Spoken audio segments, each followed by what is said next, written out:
Terima kasih, Pak. Mari kita, Bapak Ibu, kita berdoa untuk mendengarkan firman Tuhan.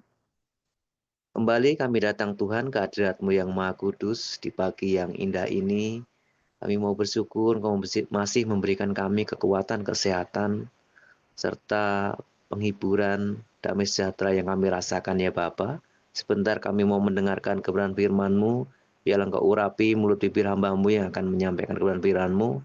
Sehingga itu menjadi rema bagi kami semua yang live saat ini ataupun nanti yang akan menonton tayangan ulang video ini. Terima kasih ya Bapa, terima kasih ya Tuhan Yesus. Kami menyerahkan waktu ke depan hanya ke dalam tangan kasih Tuhan yang ajaib. Haleluya, amin. Terima kasih Pak. Amin. Terima kasih Pak Mas Widodo. Ya, kita dengarkan pembacaan firman Tuhan yang dimulai dari Ibu Veronica.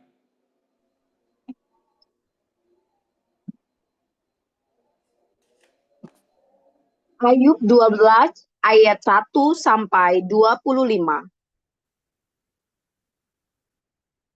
Tetapi Ayub menjawab, "Memang kamulah orang-orang itu, dan bersama-sama kamu hikmat akan mati. Aku pun mempunyai pengertian, sama seperti kamu. Aku tidak kalah dengan kamu. Siapa tidak tahu hal-hal serupa itu? Aku menjadi tertawaan sesamaku. Aku yang mendapat jawaban dari Allah. Bila aku berseru kepadanya, orang yang benar dan saleh menjadi tertawaan. Penghinaan bagi orang yang celaka. Demikianlah pendapat orang yang hidup aman. Suatu pukulan bagi orang yang tergelincir kakinya. Tetapi amanlah kemah para perusak, dan tentramlah mereka yang membangkitkan muka Allah. Mereka yang hendak membawa Allah dalam tangannya. Tetapi bertanyalah kepada binatang, maka engkau akan diberinya pengajaran. Kepada burung di udara, maka engkau akan diberinya keterangan. Atau bertuturlah kepada bumi, maka engkau akan diberinya pengajaran. Bahkan ikan di laut akan bercerita kepadamu. Siapa di antara semuanya itu yang tidak tahu bahwa tangan Allah yang melakukan itu, bahwa di dalam tangannya terletak nyawa segala yang hidup dan nafas setiap manusia? Bukankah telinga menguji kata-kata, seperti langit-langit mencecap makanan? Konon hikmat ada pada orang yang tua, dan pengertian pada orang yang lanjut umurnya. Tetapi pada Allah lah hikmat dan kekuatan. Dialah yang mempunyai pertimbangan dan pengertian. Bila ia membongkar, tidak ada yang dapat membangun kembali. Bila ia menangkap seseorang, tidak ada yang dapat melepaskannya. Bila ia membendung air, keringlah semuanya. Bila ia melepaskannya mengalir, maka tanah dilandanya. Pada dialah kuasa dan kemenangan. Dialah yang menguasai, baik orang yang tersesat maupun orang yang menyesatkan. Dia yang mengiring menteri dengan telanjang, dan para hakim dikebodohkannya. Dia membuka belenggu yang dikenakan oleh raja-raja, dan mengikat pinggang mereka dengan tali pengikat. Dia yang mengiring dan menggeledah para imam, dan menggulingkan yang kokoh. Dia yang membungkamkan orang-orang yang dipercaya, menjadikan para tua-tua hilang akal. Dia yang mendatangkan penghinaan kepada para pemuka, dan melepaskan ikat pinggang orang kuat. Dia yang menyingkapkan rahasia kegelapan dan mendatangkan kelam pekat pada terang. Dia yang membuat bangsa-bangsa bertumbuh, lalu membinasakannya, dan memperbanyak bangsa-bangsa, lalu menghalau mereka. Dia yang menyebabkan para pemimpin dunia kehilangan akal, dan membuat mereka tersesat di padang belantara yang tidak ada jalannya. Mereka meraba-raba dalam kegelapan yang tidak ada terangnya. Dan ia membuat mereka berjalan terhuyung-huyung seperti orang mabuk.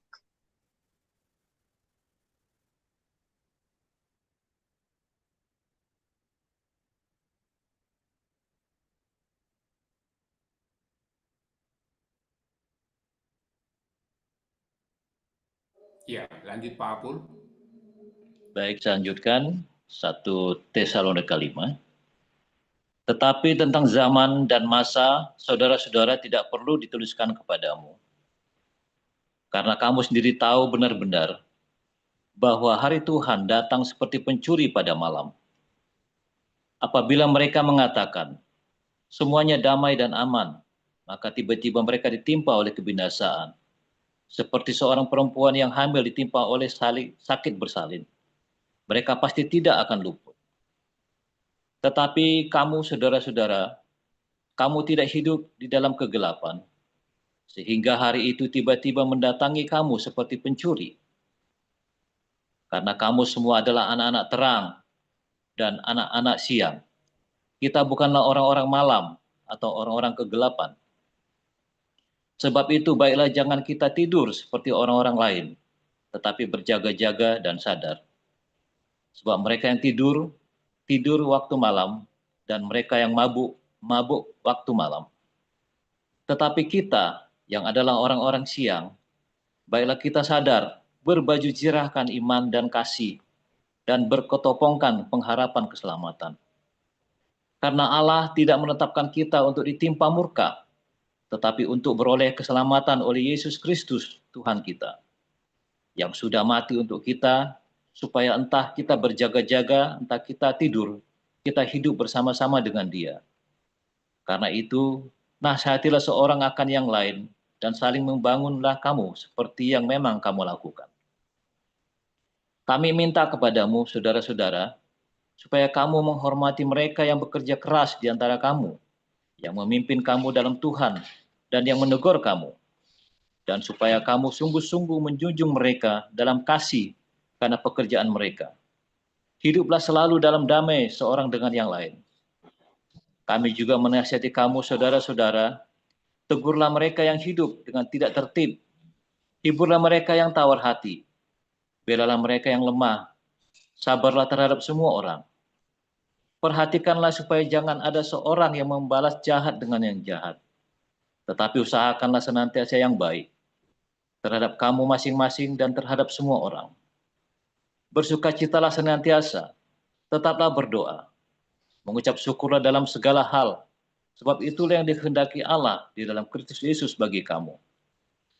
Janganlah padamkan roh, dan janganlah anggap rendah nubuat-nubuat. Ujilah segala sesuatu, dan peganglah yang baik. Jauhkanlah dirimu dari segala jenis kejahatan. Semoga Allah damai sejahtera menguduskan kamu seluruhnya, dan semoga roh, jiwa dan tubuhmu terpelihara sempurna dengan tak bercacat pada kedatangan Yesus Kristus Tuhan kita. Ia yang memanggil kamu adalah setia, Ia juga akan menggenapinya. Saudara-saudara, doakanlah kami. Sampaikanlah salam kami kepada semua saudara dengan cium yang kudus. Demi nama Tuhan, aku minta dengan sangat kepadamu, supaya surat ini dibacakan kepada semua saudara. Kasih karunia Yesus Kristus Tuhan kita menyertai kamu.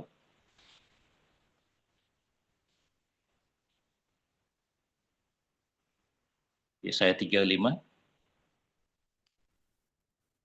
Padang gurun dan padang kering akan bergirang. Padang belantara akan bersorak-sorak dan berbunga. Seperti bunga mawar ia akan berbunga lebat. Akan bersorak-sorak. Ia bersorak-sorak dan bersorak-sorai. Kemuliaan Libanon akan diberikan kepadanya, semarak Karmel dan Saron. Mereka itu akan melihat kemuliaan Tuhan, semarak Allah kita. Kuatkanlah tangan yang lemah lesu, dan teguhkanlah lutut yang goyah. Katakanlah kepada orang-orang yang tawar hati, kuatkanlah hati, jangan takut. Lihatlah, Allahmu akan datang dengan pembalasan, dan dengan ganjaran Allah, Ia sendiri akan menyelamatkan kamu. Pada waktu itu, mata orang-orang buta akan dicelikkan, dan telinga orang-orang tuli akan dibuka. Pada waktu itu, orang lumpuh akan melompat seperti rusa, dan mulut orang bisu akan bersorak-sorai, sebab mata air memancar di padang gurun, dan sungai di padang belantara. Tanah pasir yang hangat akan menjadi kolam, dan tanah kersang menjadi sumber-sumber air. Di tempat serigala berbaring akan tumbuh tebu dan pandan. Di situ akan ada jalan raya yang akan disebutkan jalan kudus. Orang yang tidak tahir tidak akan melintasinya, dan orang-orang pandir tidak akan mengembara di atasnya. Di situ tidak akan ada singa, binatang buas tidak akan menjalaninya, dan tidak akan terdapat di sana. Orang-orang yang diselamatkan akan berjalan di situ, dan orang-orang yang dibebaskan Tuhan akan pulang dan masuk ke Sion dengan bersorak-sorai. Sedang sukacita abadi meliputi mereka. Kegirangan dan sukacita akan memenuhi mereka. Kedukaan dan keluh kesah akan menjauh. Demikian firman Tuhan. Terima kasih untuk para lektor yang telah membacakan firman Tuhan, Ibu Veronica dan Pak Apul Siahaan. Iya, saudara, kini saatnya kita mendengarkan renungan firman Tuhan yang sesaat lagi akan disampaikan oleh hambanya, Gembala Pastor Joseph Paul Zhang. Temanya pada kesempatan ini adalah bersukacita di padang gurun. Iya, langsung saja kita simak bagaimana paparan dari Pastor Paul. Ya, silakan Pastor. Haleluya. Firman Tuhan selalu baru setiap hari ketika kita menanti-nantikan Tuhan dengan penuh cinta, dengan penuh belas kasih, saudara. Jangan lupa terus berbuat baik, ya. Jangan lupa terus berbuat baik dan selalu bersukacita di padang gurun. Aduh, ini paling retorika. Saudara, di padang gurun mana bisa bersukacita? Ayo, saudara, jujur. Siapa di sini yang bisa bersukacita selalu di padang gurun? Mungkin 1 dari 1 juta orang Kristen kali, saudara. Ya, saudara ya. Bisa bersukacita di padang gurun. Kita ngomong yang realistis saja, saudara. Kamu lagi banyak hutangnya, kamu lagi sakit-sakitan terus, saudara ya. Istrimu lagi meninggalkan kamu, anakmu kena narkoba, kamu bisa gitu bilang sukacita, saudara. Ya, saudara ya. Bagus nah ngeluh ya. Tiap hari ngomel-ngomel terus, aku senggol dikit ngamuk dia ya. Itulah padang gurun, ya. Lelah, capek ya, kering semuanya. Aduh, saudara, namanya padang gurun itu ya, kamu hati-hati, saudara ya. Di padang gurun itu semua dosa itu ada di sana. Iya kan? Hawa nafsumu yang sejatinya kamu tuh keluar semua tuh di padang gurun tuh. Karakter aslimu tuh keluar semua tuh di padang gurun itu. Benar nggak? Kita harus jujur, saudara, pada kenyataannya. Padang gurun itu tempat yang luar biasa. Ya, dan untuk bisa sukacita di padang gurun itu bukan perkara gampang. Kamu bisa, saudara, yang kamu bisa. Yang paling mungkin jangan mengeluh, diem. Yang paling bisa. Iya kan, yang paling bisa diem, jangan ngeluh. Udah bagus jangan ngeluh. Jadi, saudara, kalau dibilang suruh bersukacita, itu perkara yang sulit, saudara. Ya, perkara, bisa, selalu ada yang bisa. Ya, dalam latihan, ya. Dengan melatih, dengan Anda melihat setiap hari, ya, punya iman yang luar biasa, Anda bisa, saudara ya. Tetapi masalahnya firman Tuhan suruh kamu bersukacita loh, saudara. Bersukacitalah senantiasa. Waduh, ini lagi diuber-uber mau mati, suruh bersukacitalah senantiasa. Paulus itu kan diuber-uber, para murid zaman itu diuber-uber sama pemerintah Roma, mau dibunuh, saudara. Kalau ketangkep, ya, kamu akan disalib hidup-hidup, dibakar, saudara. Disuruh bersuka cita. Kalau sampai kamu bisa bersuka cita, pasti kamu sudah sakit jiwa saat itu, saudara. Dan memang orang-orang Kristen adalah orang-orang yang tidak normal. Sama seperti orang Islam. Ya, orang Islam, orang beragama, ya, orang Islam itu orang yang tidak normal, saudara. Ketika mau jihad, bakar ngebom diri sendiri, lagi damai, ya, nggak ada angin, nggak ada hujan, tiba-tiba ngebom diri sendiri, kan nggak normal. Itu kan kamu nggak sehat itu, saudara, otaknya tuh, jiwanya nggak sehat itu. Orang misalnya nih, tiba-tiba kamu, oh saya nggak mau menikah, saya mau jadi biksu, itu mau jadi romo, itu kan nggak normal kamu, saudara. Pada kenyataannya kan seks itu enak, ya kan? Itulah orang-orang beragama, orang-orang yang tidak normal. Termasuk orang Kristen, ketika kamu dalam penderitaan disuruh bersuka cita, ampuni musuhmu, itu juga nggak normal, saudara. Iya toh, kamu punya musuh palingnya gebuk, saudara. Musuh dia baru nyolek anakmu, baru bikin nggak bener sama anakmu. Kalau saya ketemu ya tak gebuk dulu, nggak urusan. Nggak ngampuni ya nanti. Urusan ngampuni, urusan Tuhan, katanya Putin. Tugasku adalah ngebuki kamu. Waduh, ya. Coba kita tetapkan. Coba kita realistis dulu. Terima dulu, saudara. Yang serealistisnya itu seperti apa. Ya kan?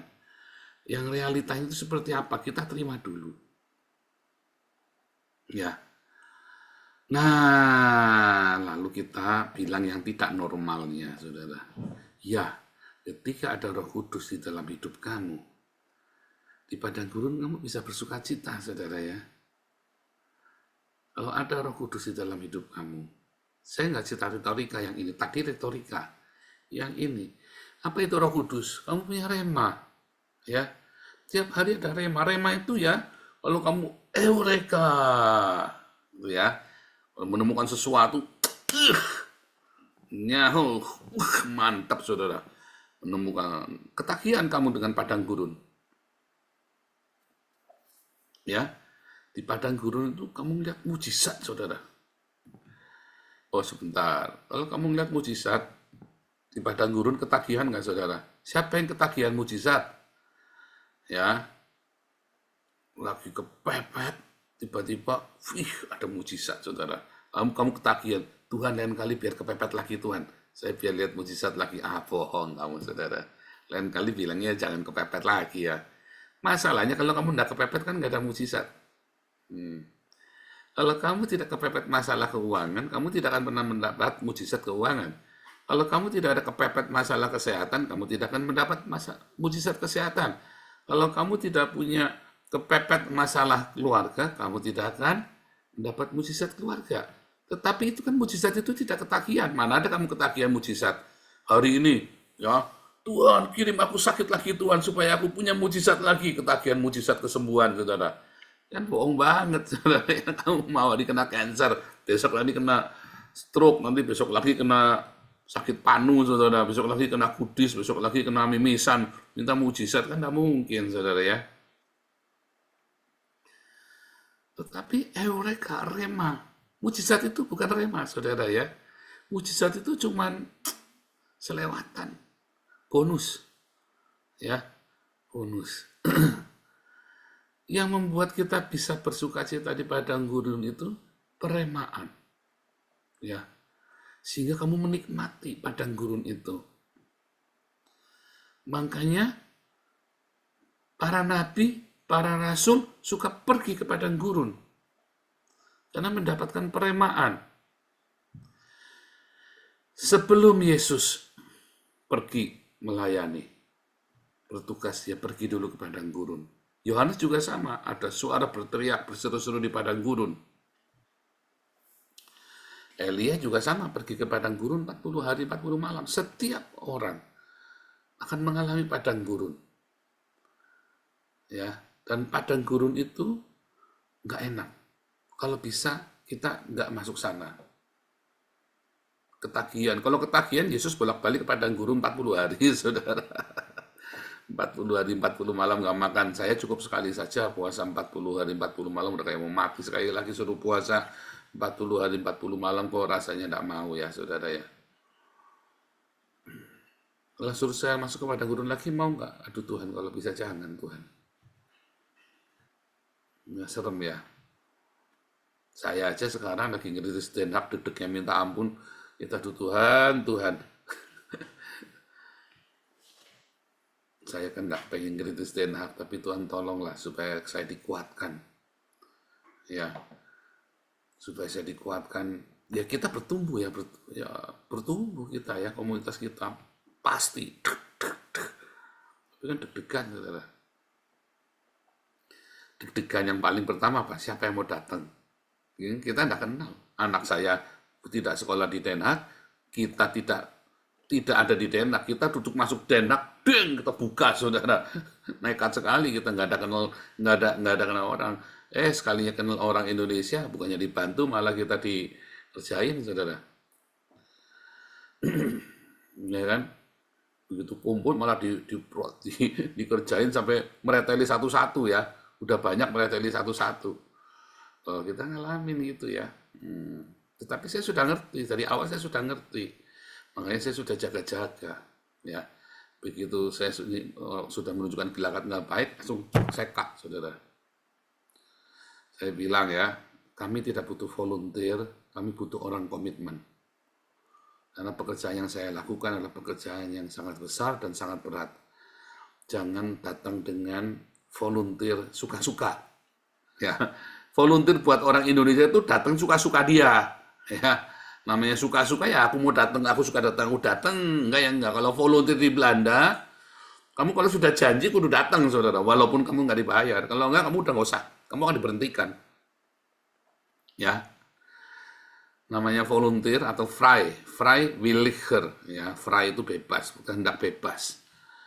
Namanya kehendak bebas di Belanda itu, kamu kalau sudah janji mau datang, kudu datang, saudara.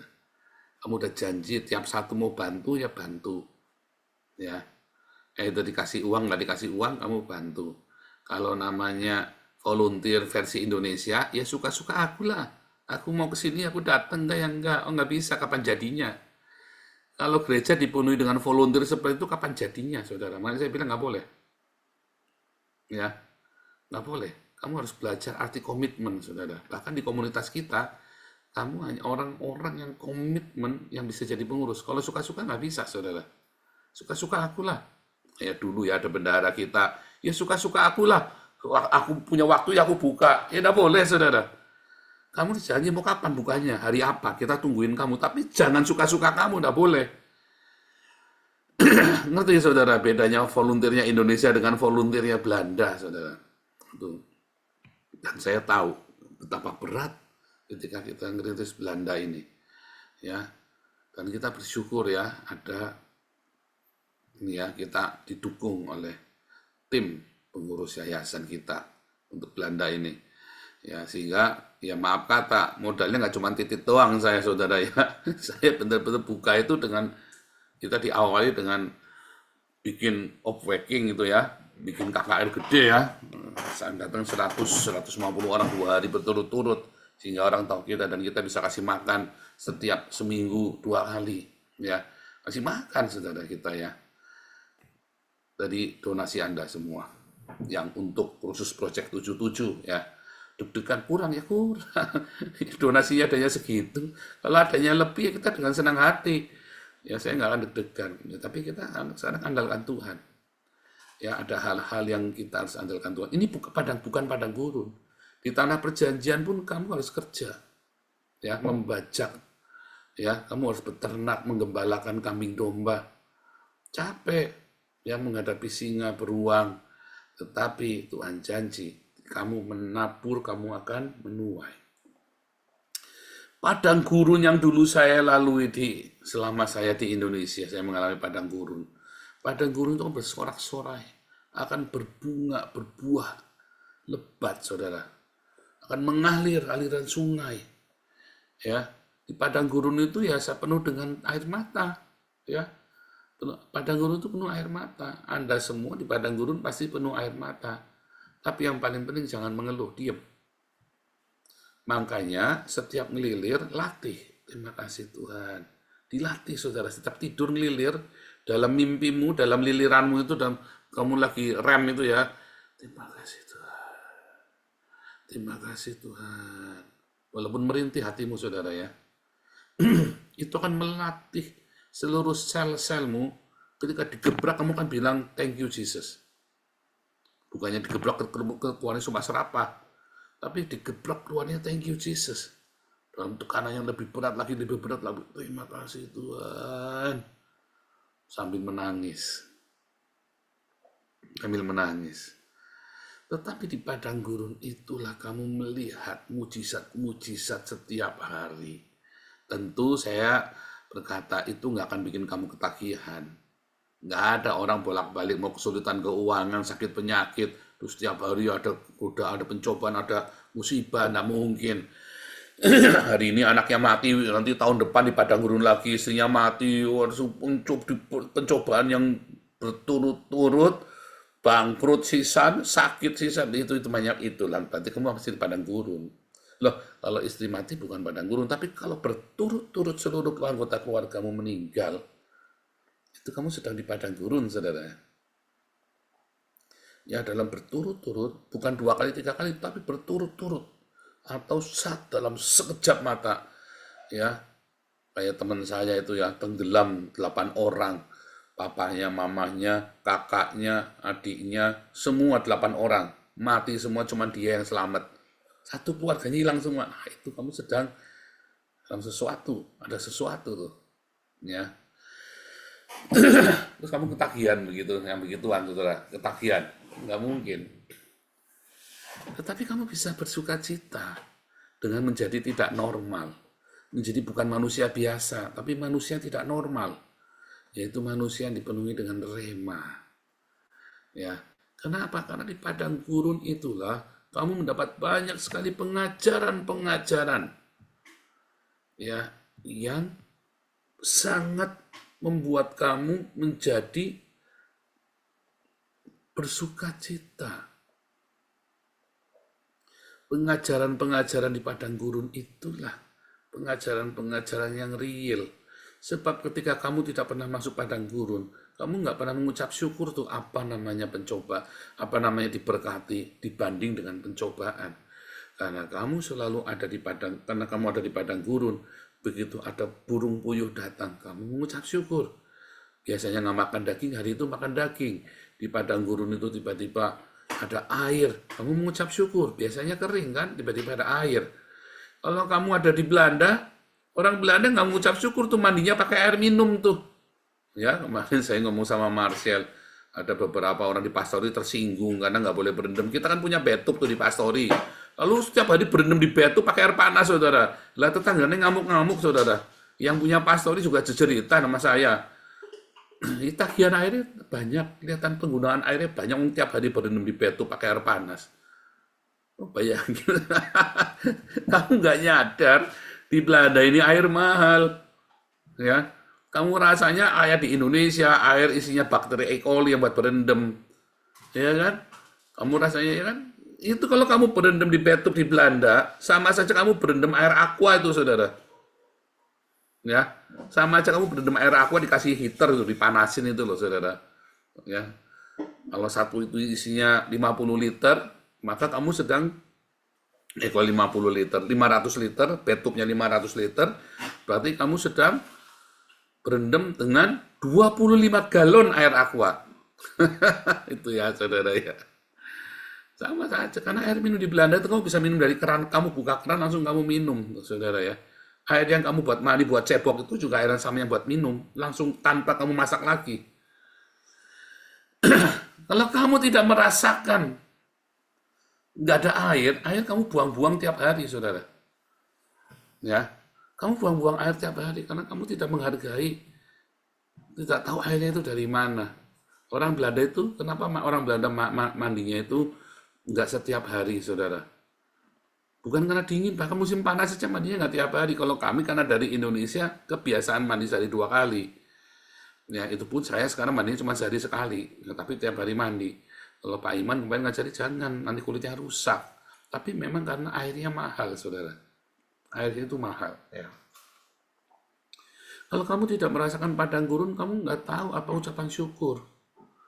Kalau kamu tidak pernah merasakan di Indonesia, tapi ada orang yang kurang ajar, itu tadi orang-orang Dursila. Di Indonesia, air dibuang-buang, padahal banyak yang kekurangan. Lalu kamu masuk ke Belanda, mentang-mentang kamu nggak bayar, ya karena tinggal di pastori, kamu mandi bathtub tiap hari, saudara. Pakai bathtub, mandi air panas di bathtub, udah nggak jadi mandi, ditiam ke begitu aja, ada buang airnya, saudara. Dan kelihatan tagihan airnya kan bengkak. Waduh, saya sampai ditegur, saudara, bolak-balik ditegur. Saya kasih tahu, marah orangnya, saudara ya. Tersinggung, dia nggak mau dipastori lagi. Ya nggak apa-apa, nggak usah. Saya juga nggak rugi apa. Kamu nggak di sini tuh saya nggak rugi. Saudara, kalau saya nolong kamu, terus kamu tinggal di pastori. Terus kamu kurang ini, kurang itu. Saya tuh nggak rugi apa-apa, loh, saudara. Orang ini berpikir saya ngarap-ngarap dia tinggal di pastori supaya ini. Enggak, saudara. Kadang-kadang kita bantu orang nggak sadar kita bantu ya, saudara ya. Lalu nggak terima kasih, seakan-akan itu kewajiban kita buat bantu dia. Ya, padahal aku bantu kamu udah repot loh. Dan saya orangnya biasa aja, nggak sungkan. Kalau saya mau usir orang, saya usir, saudara. Ya, kalau saya usir orang, saya orangnya nggak sungkan ya, saudara ya. Dulu saya sungkanan. Nah, itulah naif. Ya, kalau kamu orang sungkanan, kamu tuh orang naif, saudara. Katakan iya, enggak ya enggak. Ya, orang berbuat kebaikan itu, saudara, buat kebaikan itu kamu harus punya ukuran. Ya, harus ada ukuran. Supaya kamu jangan dimanipulasi. Ya, hati-hati ya dengan hikmat. Di padang gurun, kamu akan belajar semua hikmat itu, saudara. Sebab kalau kamu dapat semuanya dengan mudah selama hidupmu, kamu akan gampang dimanipulasi orang. Kamu tahu mengapa orang Israel dibilang pelit lah, dibilang kikir lah, tapi orang Israel ini, orang Yahudi ini, donasinya ada di mana-mana. Tapi kalau kamu pergi makan sama orang Israel, tidak akan dia membayarin kamu, saudara. Dibilang orang kikir pelit, tapi donasinya di mana-mana. Dia tahu bagaimana cara dia membelanjakan, menolong orang. Dia tahu caranya, saudara. Karena mereka pernah masuk di dalam padang belantara. Lah kamu dari kecil biasa enak. Sehingga ya kamu biur, saudara. Kasih sana, kasih sini. Di padang gurun kamu akan belajar. Makanya dengan pengajaran-pengajaran begitu hebat di padang gurun, kamu bisa bersukacita. Ya, kalau kamu mengerti, kalau kamu paham, di padang gurun itu akan baik buat jiwamu. Kamu akan bersukacita. Kamu punya warisan buat anakmu, ceritakan kebaikan Tuhan selama di padang gurun, kebesaran Tuhan selama di padang gurun, ceritakan kepada anak cucu Israel. Kamu akan sukacita, saudara. Tapi karena kamu tidak mengerti makna padang gurun, maka kamu akan mengeluh terus. Kamu akan bersungut-sungut. Kamu akan, ya, hidupnya nggak bahagia. Ya, deg-degan pakai der, ya kan? Kirimin tagihan. Deg-degan pagi hari der, anaknya dipanggil polisi, saudara. Deg-degan der, kasih tahu sama tetangga tadi malam suaminya baru mabok di tempat pelacuran. Der, banyak macam-macam ya, saudara ya. Tiba-tiba ada kasih tahu kapalnya karem sehingga barang-barangmu hilang semua, nggak diasuransi lagi, asuransinya nggak all risk. Waduh, itulah padang gurun, ya. Itulah padang gurun. Tapi kalau kamu paham padang gurun itu, kamu mengerti padang gurun itu baik untuk jiwamu, kamu akan bersukacita. Saya tidak berkata kamu akan pesta pora di padang gurun, bukan, saudara, enggak. Tapi yang saya katakan, ada sukacita, ada ucapan syukur. Lebih mudah kamu mengucap syukur dengan metanoia. Kalau kamu mengalami metanoia, padang gurun itu akan lebih mudah mengucap syukur. Tapi kalaupun kamu belum metanoia hari ini, kamu ikutin resep saya. bilang terima kasih Yesus setiap malam kamu ngelilir. Biasanya orang tahu mengerti baru setelah dia selesai padang gurun dia baru mengerti, oh ternyata maksudnya Tuhan itu seperti ini ya dulu ya. Kenapa saya begini, kenapa saya begitu.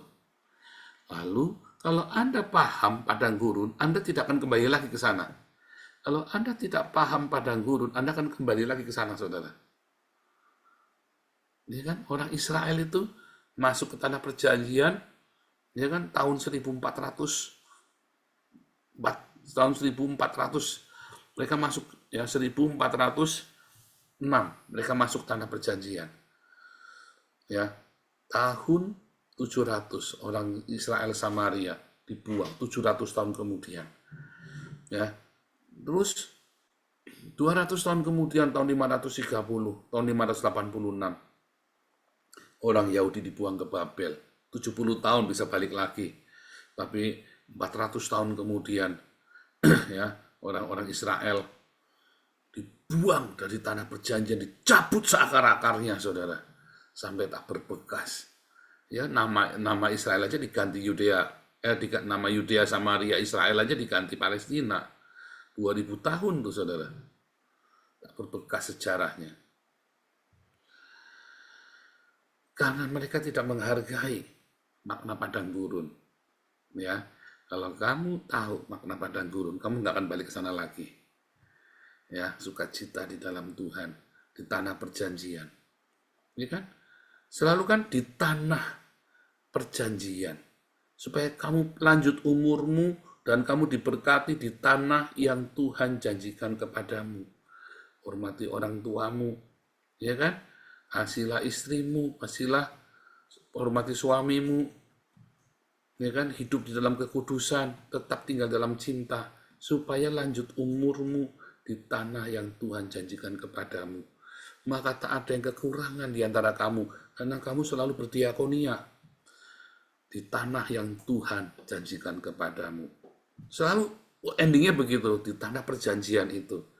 Begitu kamu lewat dari padang gurun, kamu mengerti, dan kamu metanoia, kamu nggak akan balik lagi.